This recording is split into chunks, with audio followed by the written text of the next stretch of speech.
साल था 2022।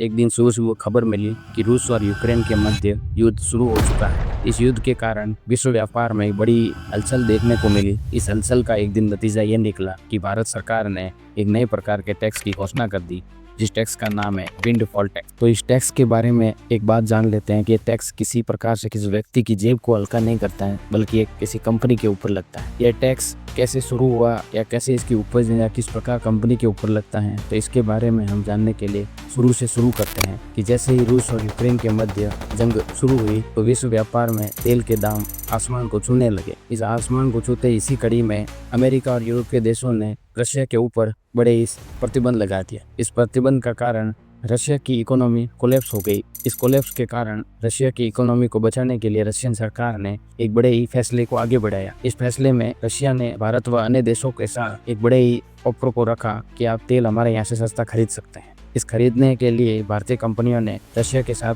हाथ आगे बढ़ा दिया। जैसे ही रशिया से भारतीय कंपनियां तेल सस्ते दामों पर खरीदने लगी, भारत के अंदर रिफाइन करके आगे की और पश्चिमी देशों को रिफाइन करके एक्सपोर्ट करने लगी। जैसे भारतीय कंपनियां तेल को पश्चिमी देशों के अंदर एक्सपोर्ट करने लगी, वहां से भारतीय कंपनियां बड़ा ही मोटा मुनाफा कमाने लगी। इस मोटे मुनाफे को देखते हुए जैसे जैसे मोटा मुनाफा बढ़ता गया, इस मोटे मुनाफे पर भारत सरकार की तिरछी नजर पड़ी। इसी मोटे मुनाफे को देखते हुए भारत सरकार ने एक नए प्रकार के टैक्स को इंट्रोड्यूस किया, जिसका नाम है विंडफॉल टैक्स। ये विंडफॉल टैक्स जो भारतीय कंपनियां हैं जो विदेशों के अंदर एक्सपोर्ट करके जो मोटा मुनाफा कमाती थी, उस मोटे मुनाफे के ऊपर लगाया जाता था। जैसे जैसे ये मोटा मुनाफा बढ़ता जाता, ये विंडफॉल टैक्स बढ़ता जाता। लेकिन इस विंडफॉल टैक्स की एक महत्वपूर्ण बात यह है कि ये टैक्स हमेशा के लिए नहीं लगाया जाता, बल्कि ये टैक्स तब तक ही रहेगा जब तक ये भारतीय कंपनियां मोटा मुनाफा कमाती है। लेकिन इसी क्रम में जैसे जैसे विश्व व्यापार में तेल की कीमतें नीचे आने लगी, यह मोटा मुनाफा धीरे धीरे कम होने लगा। इसी के तहत जिस प्रकार हम पहले से पता था कि टैक्स हमेशा के लिए नहीं लगता, तो एक रोज भारत सरकार ने 2024 को यह टैक्स वापस ले लिया और इसी प्रकार विंडफॉल टैक्स का अंत हो गया।